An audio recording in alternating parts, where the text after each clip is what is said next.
안녕하세요. 이번 시간에는 특허의 요건에 대해서 알아보겠습니다. 특허의 요건은 특허의 보호 대상, 등록을 위한 3대 요건 등등이 있는데 알아보도록 하겠습니다. 이제 특허의 요건은 특허에서는 보호 대상을 발명을 보호 대상으로 하고 있습니다. 발명이란 자연 법칙을 이용한 기술적 사상의 창작으로서 고도한 것 이렇게 되어 있죠. 그래서 이제 그 내용은 쓰이지 않는데 사상의 창작으로 고도한 것 되어 있습니다. 이때 자연 법칙이 아닌 수학 공식 또 단순한 발견 뭐 이런 것들은 보호 대상에서 제외가 됩니다. 또 이에 따라서 추상적 아이디어 또 학문적 이론 자연물 자체 등은 보호 대상에서 제외가 됩니다. 그래서 자연 법칙이 아니고 자연 법칙을 이용한 네, 방점이 있고요. 기술적 사상으로서 창작된 것, 창작으로서 고도한 것, 고도성이 여기에 이렇게 있는 것입니다. 그러면 이제 여러분들이 또 가장 또 주의해서 알아야 될 것이 특허 등록을 위한 3대 요건, 등록 3대 요건 이렇게 할 수 있는데 첫 번째가 신규성, 진보성, 산업상 이용 가능성 이렇게 세 가지입니다. 신규성이라고 하면 기존 기술과 동일하지 않아야 되는 것을 말하는 것입니다. 특허법 29조에서 나타내고 있는데 등록 요건 29조에서 하고 있는데 신규성은 기존 기술과 동일하지 않아야 되는 것, 출원 이전에 공개된 기술과 달라야 하며 어, 출원 이전에 공개된 기술에는 문헌 성으로 공개된 것, 또 인터넷, 또 구두, 말로 발표하는 것 등도 포함됩니다. 이때 시험에서는 신규성 상실 시점, 또 예외 조항 질문이 이제 많이 출제되고 있습니다. 두 번째 등록 요건은 진보성입니다. 진보성은 선행기술 대비 진보적, 그러니까 차이점이 있는 특징을 가져야 하는 것입니다. 이것은 진보성은 그 비교 대상이 당해 분야의 통상의 기술자가 쉽게 발명할 수 없어야 되는 것입니다. 그래서 어, 예를 들면 뭐 전기전자 분야다 뭐 이렇게 했다 그러면 그 분야에서의 전기전자도 다양한 분야가 많이 있겠죠. 통신도 있고 뭐 전기 분야도 있고 여러 가지가 있을 텐데 그 분야에서 통상의 기술자가 쉽게 발명할 수 없어야 되는 것. 그러면 진보성이 있다라고 해서 등록을 받을 수 있다는 것입니다. 세 번째, 산업상 이용 가능성입니다. 이것은 발명이 산업적으로 적용되어 재현 가능하고 실시 가능해야 합니다. 그래서 한 번만 만들고 한 번만 가능한데 두 번 이상 재현이 안 된다. 이러면 안 됩니다. 또 실시 가능해야 되는데 안 됩니다. 그래서 무한 동력이라든지 이런 것들은 재현이 안 되고 또 실시가 가능하지 않기 때문에 산업상 이용 가능성이 없다고 해서 거절되는 것입니다. 근데 산업에는 농업, 공업, 수산업, 서비스업 등 모든 산업 분야를 포함을 하는 것입니다. 다만 이제 신규성이 상실이 되면 특허 등록 요건을 갖추지 못하게 되는데 신규성 상실했다고 해도 상실을 예외받는 규정이 있습니다. 신규성 상실 예외 규정이 있는데요. 이것은 발명 공개 후 일정 기간 내에 출원한 경우 이것은 이제 1년을 얘기를 하고 있는데요. 법에서 12개월입니다. 법에서 정한 요건 충족 시 신규성을 인정합니다. 이때 법에서 정한 요건은 학회라든지 또 전시회 출품 등 부득이한 사유로 공개된 경우 대상이 될 수 있습니다. 이렇게 제품을 만들었는데 이것을 그 특허 출원하기 전에 학회에서 논문으로 발표한다든지 전시회를 출품한다든지 이런 경우가 있을 경우에 그 일정 기간 내에 출원을 한다면 이 사실을 밝혀서 출원하게 된다면 법에서 정한 요건 충족 시 신규성을 인정합니다. 시험에서는 특허법 30조의 신규성 상실의 예외에 해당되기 때문에 살펴볼 필요가 있습니다. 그 다음 특허를 받을 수 없는 발명이 있습니다. 새롭고 그러니까 신규성, 진보성, 산업성 이용 가능성이 있다고 하더라도 특허를 받을 수 없는 발명이 있는데 이른바 공서양속을 해치거나 도덕적 질서에 반하는 발명, 공서양속을 해치는 것. 두 번째, 자연 법칙을 적용하지 않은 단순 이론, 단순 법칙, 또 게임의 방법 이런 것들은 특허를 받을 수가 없습니다. 자연 법칙에 적합되지 부합하지 않는 것은 안 된다는 거죠. 그다음 정부 정책상 법률에서 보호받지 못하도록 규정된 경우 이런 경우들도 있는데 이런 경우에 특허를 받을 수 없게 되는 것이 있습니다. 다음 진보성에 대해서 진보성은 특허 등록 요건 세 가지 중 하나죠. 진보성을 판단할 때에는 비교 대상이 선행기술 조사 결과와 비교를 하는 것입니다. 그리고 통상의 기술자, 또 해당 분야, 통상기술자는 해당 분야의 전문가 수준인데요. 수준에서 접근 가능성을 판단해야 하는 것입니다. 세 번째, 복수의 선행기술 결합 가능성도 진보성 판단에 포함된다.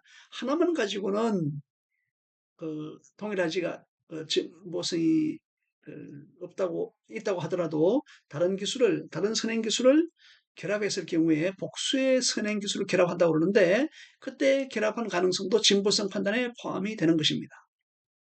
자, 세 번째, 다음 이제 발명의 상세한 설명과 청구 범위에 대해서 알아보도록 하겠습니다. 상세한 설명과 청구 범위 모두 특허 명세서라에 이제 기재가 되는 것인데요. 여기에는 상세한 설명에는 발명의 구성, 작용, 효과 3대 요소라고도 할 수 있는데요. 발명을 어떻게 구성이 되어 있고 어떻게 작용하고 어떤 효과를 갖는다는 것을 명확히 기재해야 됩니다. 그 다음 청구 범위는 특허 청구 범위, 권리 범위라고 그랬죠. 이걸 권리 범위를 결정함으로 간결하고 명확하게 해야 됩니다. 그래서 이렇게 된 것, 이렇게 딱 구성이 되어야 되는 것입니다. 이것은 이러한 청구 범위는 또 발명의 상세한 설명은 구체적인 실시에 그리고 그림 등을 통해서 실시 가능성을 뒷받침해야 되고요.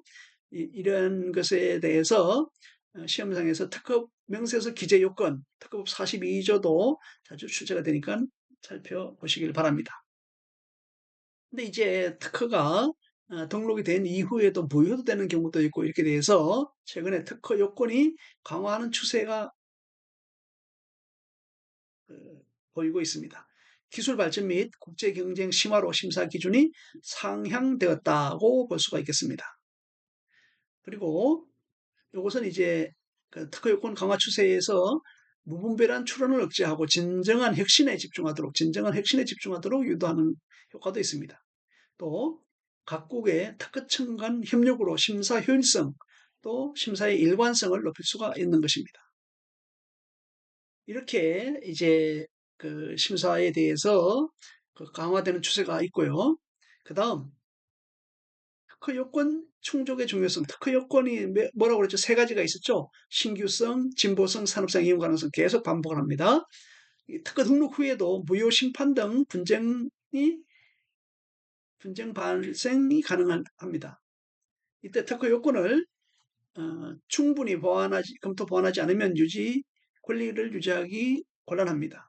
또 특허 전략 수립 시 기술 시장 경쟁사 분석을 병행할 필요가 있습니다. 그래서 특허 전략 세울 때부터 신규성, 진보성, 산업성, 이용 가능성을 잘 검토를 해서 이런 특허 전략을 수립하고 할 때는 기술 경쟁사,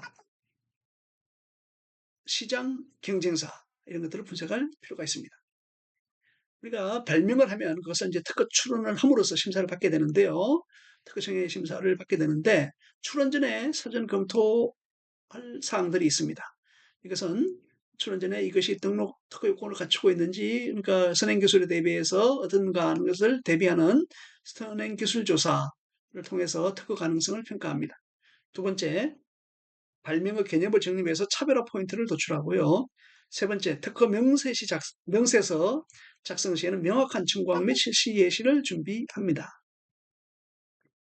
예, 우리가 특허 출원을 하게 되면 발명을 보완할 수가 있고 또 개량을 할 수가 있습니다. 발명 보완 및 개량 방향에 대해서 알아봅니다.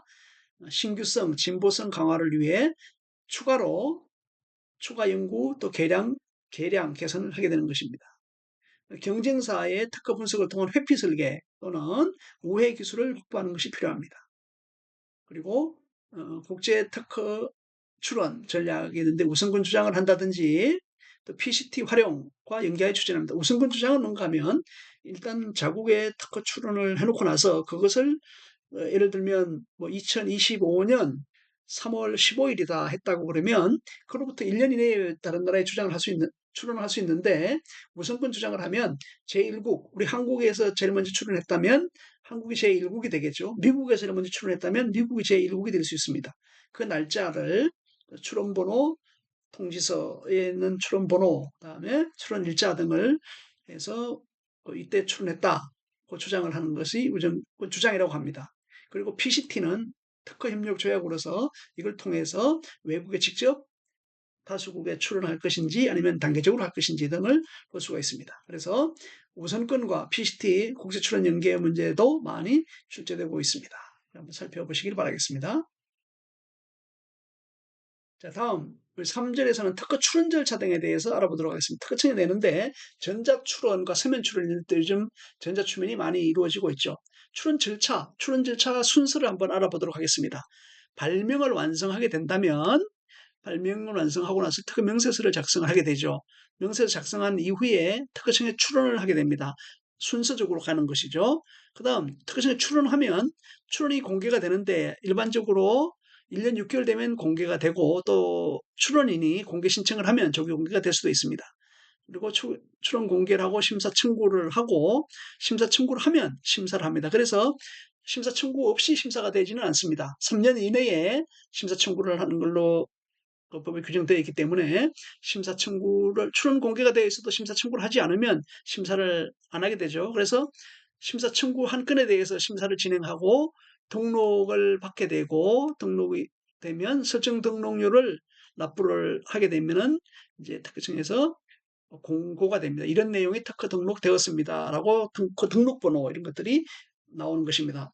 시험에서는 출원부터 등록까지 흐름을 순서대로 묻는 문제가 많이 등장하고 있습니다.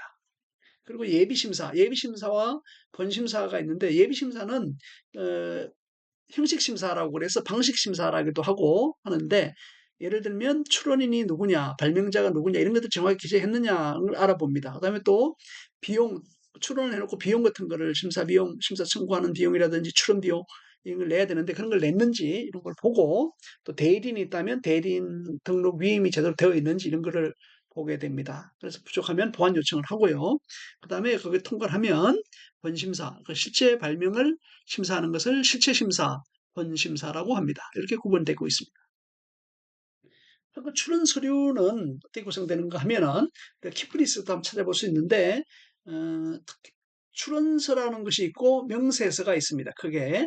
그다음 특허 청구 범위, 도면, 필요시 이렇게 되는데 이런 부분들이 있고요. 그다음 요약서 이런 것들이 구성이 됩니다. 출원서는 발명의 명칭, 그 출원인 발명자 등의 정보를 포함하고 이것은 예비 심사에서 이 내용이 정확히 기재되어 있는지 또 비용 등은 납부되어 있는지 이런 걸 보게 됩니다. 명세서는 특허 명세서인데요. 발명어 구성작용 효과, 발명어 구성작용 효과 등을 기재를 하는 그 서면입니다. 그래서 전자문서로 작성해서 전자 출원할 수도 있고 서면으로 제출할 수도 있습니다. 전자 출원하면 비용이 좀 저렴하거든요. 서면으로 하게 되면 그걸 또 확인하는 절차가 있어서 비용이 조금 더 발생하게 됩니다. 청구 범위는 특허의 권리 범위를 결정하는 핵심 문구로 작성되는 것입니다. 도면은 도면을 보충 설명하기 위한 시각적 자료. 그래서 예를 들어서 뭐 구성도라든지 사시도라든지 결합도, 흐름도 등으로 이루어지고 있겠죠. 요약서는 발명의 개요를 간단히 정리하는 것으로서 그 출원 양식을 참고하면 되겠습니다. 다음, 특허 출원 시 유의사항을 살펴보면 정확한 출원인 발명자 정보를 기재하여야 한다는 것. 그리고 명세서와 청구 범위의 불일치를 방지한다. 명세서에 예를 들어서 휴대폰 장치 이렇게 따면 특허 청구 범위도 휴대폰 장치, 휴대전화 이렇게 명확하게 일치를 해야 된다는 것입니다. 불일치하면은 그런 자체로 그 발명이 불명확하다 그래가지고 등록을 못 받을 수 있습니다. 그리고 국내 우선권 또는 국제 우선권 주장 여부를 확인해야 됩니다. 한국에 출원을 해놓고 그걸 바탕으로 해서 개선 개량을 할 수가 있습니다. 1년 이내에. 국제 우선 출원권도 마찬가지입니다. 국제 출원을 할 때 최초 제국에 출원한 것을 가지고 다른 나라에 출원할 때 우선권 주장하는 것을 국제 우선권 주장이라고 합니다. 그런 것이 있는지 있으면 정확히 기재했는지를 확인합니다. 그래서 출원 시에는 우선권 주장의 범위, 시기 등의 출제가 가능할 수 있습니다. 다음 심사 청구 제도입니다. 특허는 심사 청구 제도를 적용하고 있습니다. 출원 후 일정 기간, 출원일로부터 3년 이내인데요. 특허는 특허 실용 시험도 마찬가지고 심사 청구가 필요합니다. 특허법 59조에서 기재가 되어 있고요. 심사 청구가 없으면 심사를 하지 않고 심사 생략 후 출원 포기로 간주합니다. 3년 이내에 되는 거죠. 그다음 조기 심사 제도입니다. 신속한 권리 확보가 필요한 경우에는 조기 심사를 신청할 수 있습니다. 그리고 조기 심사에는 예를 들어서 4차 산업혁명이라든지 환경이라든지 뭐 이런 게 있다고 그러면 조기 심사를 받을 수 있는 요건도 되기도 합니다. 그다음 우선 심사가 있습니다. 우선 심사와 조기 심사가 있는데 긴급한 권리 확보. 예를 들어서 제품을 만들어서 시장에 나가는데 특허 권리가 빨리 인정이 돼야 되겠죠. 확정이 돼야 되겠죠. 등록을 받았다 안 받았다 중요하기 때문에 긴급한 권리 확보, 그다음에 침해 우려, 사업화 시점을 고려해서 우선 심사를 신청하고 조기 심사를 신청할 수 있습니다. 그다음 대기업, 중소기업, 공공기관 등에 따라 이제 조건이 상이합니다. 그다음 심사기관 단축으로 권리 안정화에 기여합니다. 우선 심사를 하려면 별도로 심사 결과를 제출해야 되고 비용도 납부해야 됩니다. 조기 심사 대상 요건을 묻는 문제가 출제가 가능할 수 있습니다. 다음 국제 출원을 활용하는 것입니다. PCT 단일한 출원으로 여러 국가의 단일한 출원으로 여러 국가의 특허 출원해서 권리 획득이 가능한 것입니다. 국제 단계와 국내 단계로 구분하고 심사 및 번역 절차 외국에 들어갈 때는 해당 국가의 언어로 들어가야 되거든요. 심사 청구를 해야 되고 번역 절차가 필요합니다.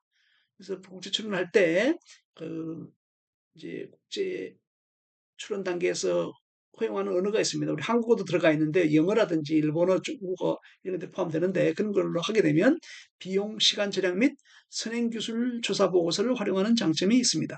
PCT 출원하면 예비 보고서라든지 이런 것들이 있습니다. PCT 출원 절차와 효과는 어, 지식재산 능력 시험에서 필수 개념이다 할 수 있겠습니다. 그 다음 특허 출원을 하게 되면 출원 정보가 공개되는데요. 출원 후 18개월 경과 시에 일반에 공개됩니다. 제3자가 출원 내용을 확인하여 의견서를 제출할 수 있습니다. 제3자가 특허 출원 내용을 확인하여서 출원은 16개월 이후에 18개월, 1년 6개월 이후 18개월 경과 시 출원 후 18개월 경과 시 일반에 공개가 되는데 제3자라고 하더라도 출원 내용을 확인하여 의견서 제출을 할 수가 있고 공개 시점부터 잠정 보호를 받을 수 있다. 근데 다만 특허 등록 후에 손해배상 청구가 가능하다는 것. 특허는 등록된 후에 권리가 발생하기 때문에 그 공개 시점 이후에 누가 사용을 하게 되면 원래 출원자는 등록은 안 되지만 보상금 청구권이라고 하는 것을 받을 수가 있어요. 그런데 그 시점은 특허 등록이 일단 되고 난 다음에 받을 수 있다는 것입니다. 손해배상 청구를 가능할 수 있다는 것입니다. 다음 특허 제도 중에 분할 출원과 변경 출원이 있는데 분할 출원은 한 개의 출원, 그걸 원 출원의 일부를 분리해서 별도로 출원하는 것.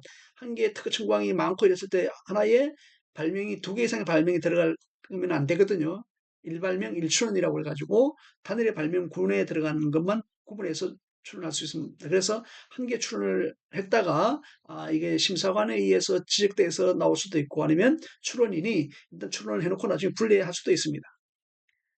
변경 출원이 있습니다. 변경 출원은 실용신안 출원을 특허 출원으로 변경하는 것, 또 특허 출원을 실용신안으로 변경하는 것, 이렇게 변경 가능한 것이 있습니다. 그다음에 분류 체계 및 심사 전략상 필요한 경우에 활용합니다. 예를 들어서 특허는 자연 발명에 대한 그 보호를 하는 것이지 않습니까? 자연 법칙을 이용한 기술 수상의 창작으로 고도한 것, 그걸 고도성이 있는 것은 특허인데 그렇게 해서 심사를 받다가 또 이게 너무 난이도가 높다 이러면은 실용신안으로 변경해서 출원해서 재평가를 받을 수 있습니다. 재심사를 받을 수 있습니다. 그래서 분할 출원, 변경 출원 시기 요건 정리를 한번 해보는 것이 필요합니다. 출원 절차상에 하자가 있거나 미비한 점이 있으면 보정을 받을 수 있습니다. 보정할 수 있습니다. 보정은 이게 잘못된 부분을 제출하는 걸 보정이라고 하는데요. 출원 중 심사 과정에서 명세서, 청구 범위, 도면 등을 보정을 할 수 있습니다. 이때 가장 중요한 것은 신규 사항의 추가는 엄격히 금지됩니다. 범위를 벗어나는 보정은 불가합니다. 그래서 최초 명세서 작성이 대단히 중요하죠. 명세서, 청구 범위, 도면 같은 게 없는 도면을 새로 넣는다든지 이러면 그것이 신규 사항을 추가에 해당돼 가지고 거절을 낼 수가 있습니다. 그리고 출원 절차 보정은 심사관의 의견 제출, 의견 통지, 거절 이유가 나올 수 있는데 거기에 대응하기 위한 핵심 도구, 그 보정 절차를 통해서 명세서나 그 청구 범위, 범위안 이런 것들을 허용되는 범위 내에서 수정할 수가 있습니다. 최근 이제 출원 절차가 디지털화되고 있습니다. 온라인 출원 또 서류 제출이 증가하고 있고요. 전자출원 시스템, 특허청에 이제 우리 한국 같은 경우 특허로라고 있는데 전자출원 시스템을 통한 심사 상태 실시간 확인이 가능하고요. 또 디지털 전환으로 심사 효율 및 투명성을 제고하는 효과도 있습니다. 이와 같이 심사 제도에 대해서 계속 알아보고 있습니다. 특허 출원 절차 등에서 알아봤고요. 심사 및 공개에 대해서도 알아보겠습니다. 4절 심사 및 공개, 특허 출원을 하면 심사 제도에서 심사 청구를 하게 되고 심사를 하게 되는데 특허는 심사 제도가 있습니다. 그 심사 제도라는 것은 그 개요를 알아보면 특허청 심사관이 발명에 대한 특허 요건, 신규성, 진보성, 산업상 이용성 여부를 판단하게 됩니다. 서면 심사가 기본이지만 필요시 심사관을 면담한다든지 보완 요구 등을 진행할 수 있습니다. 심사 결과에 따라서 특허 등록 결정이 될 수도 있고 또는 거절 결정이 될 수 있습니다. 그래서 시험이나 공부를 할 때는 심사관 거절 이후 통지 후 절차를 유념할 필요가 있습니다. 심사 과정의 세부 절차는 선행 교수를 조사하고 또 거절 이유가 있으면 거절 이유 통지 및 보정. 그래서 특허청에서 거절 이유가 있으면 바로 거절 내는 것이 아니고 이렇게 유사한 게 있어서 특허 등록받기 어렵다 그러면 거절 이유 통지서 의견 제출 청구서가 나오면 그것을 이제 보정안을 제출해서 발명 내용을 보완할 수 있습니다. 다음 의견 제출서. 의견은 보정한 것에 대해서 이런 내용이다. 이렇게 해서 보완을 한 것이다. 라고 출원이 거절 이유에 대한 반박, 설명을 기재하는 서류를 의견서라고 합니다. 그래서 거절 결정 또는 등록 결정을 나타나는데 거절 결정은 보정안 제출을 했음에도 불구하고 심사관을 등록 요건을 충족하지 못하면 거절 결정이고 해소했다면 등록 결정이 되겠죠. 그래서 심사관이 최종 판단하게 됩니다. 다음 공개와 정보 제공 제도. 출원 공개는 18개월, 출원일부터 18개월 되면 공개가 됩니다. 기술 정보가 공개되어 후속 연구 개발에 참고할 수 있습니다. 정보 제공 제도입니다. 이것은 심사관에게 정보를 제공하는 것입니다. 제3자가 선행기술 등 정보를 특허청에 제공하여서 해당 기술이 이미 나와 있는 기술이다 이런 것들을 알려줌으로써 특허 등록을 방지하는 이런 효과도 있습니다. 정보 제공은 보통 교절 이유를 발견하거나 또 무효 가능성 제시를 위해서 활용 가능합니다. 시험에서는 정보 제공 제도 또 이의 신청 제도 등을 구분할 필요가 있습니다. 정보 제공은 뭐라고 그랬죠? 제3자가 선행기술 등 정보를 특허청에 제공하는 것이고 이의 신청은 자신의 특허가 예를 들어서 거절 결정이 났다 이런 내용들이 있죠. 그런 것들이 있을 때 이의 신청을 해서 다시 심사해달라고 하는 절차들입니다. 다음 심사관의 전문성 및 역할. 심사관은 해당 기술 분야 전문 지식을 바탕으로 판단합니다. 또 심사 품질을 높이기 위해서 국내외 심사관 교류, 교육 프로그램을 운영하고 있습니다. 또 심사관 의견에 대한 출원인의 대응이 권리와 승패를 좌우합니다. 심사관이 의견 제출 통지서를 냈다고 해서 반드시 거절을 하는 것은 아닙니다. 다만 그 거절 이유를 항목별로 명확하게 구분해서 대응을 하고 보정을 한다면 등록을 받을 수 있다는 것이죠. 그래서 심사관의 의견에 대해서 출원인의 대응이 특허 권리와 특허 등록을 받느냐 못 받느냐 승패를 좌우한다고 할 수 있겠습니다. 그리고 특허 등록을 희망하고 출원했음에도 불구하고 최종적으로 보정안을 냈어도 거절 결정이 됐다면 그 이후에 구제 절차가 중요한데요. 심판을 청구할 수 있습니다. 심판은 특허심판원에 특허청 상급 단계인데 심판원에 거절 결정, 불복 심판을 청구하게 됩니다. 거절 결정을 인정할 수 없다, 불복한다 하는 심판을 청구하는 것이고요. 또 특허법원에 항소할 수 있습니다. 특허법원 심판원에서 안 되면 특허법원에 항소를 해서 요거는 특허 심판원 결정에 불복 시 법원에 소송을 제기하는 것입니다. 다음 대법원의 상고, 3심제가 되죠. 사실상 최종적으로 대법원 판단이 가능합니다. 시험에서는 순서를 보는 거죠. 거절 결정이 되면 어떤 단계를 거치느냐, 심판원, 특허 법원, 대법원 이런 식으로 어, 올라가면서 구제 순서가 이루어진다는 것 유념하기 바랍니다. 그다음에 특허 등록 후 공개, 등록 결정이 나면 특허 공보에 게재를 하고 권리가 설정돼 이거 설정 등록이라고 하는데 특허로 납부 후에 법적 효력이 발생합니다. 특허 등록 결정서가 나와도 특허를 납부해야 됩니다. 등록된 특허는 누구나 확인이 가능하고 권리 범위에 대한 분쟁이 발생이 가능합니다. 공개 장단점, 또 심사 및 대기 시간 등에 대해서도 알아볼 필요가 있습니다. 자, 이와 같이 이번 시간에는 특허 심사의 또 특허 제도에 있어서 심사 및 공개, 출원 절차 등에 대해서 알아보았습니다. 여러분 계속 공부를 해서 좀 처음에 어렵게 느낄 수 있습니다만은 읽고 해서 이해를 높이고 좋은 성적을 또 좋은 지식을 갖추기를 바라겠습니다. 감사합니다.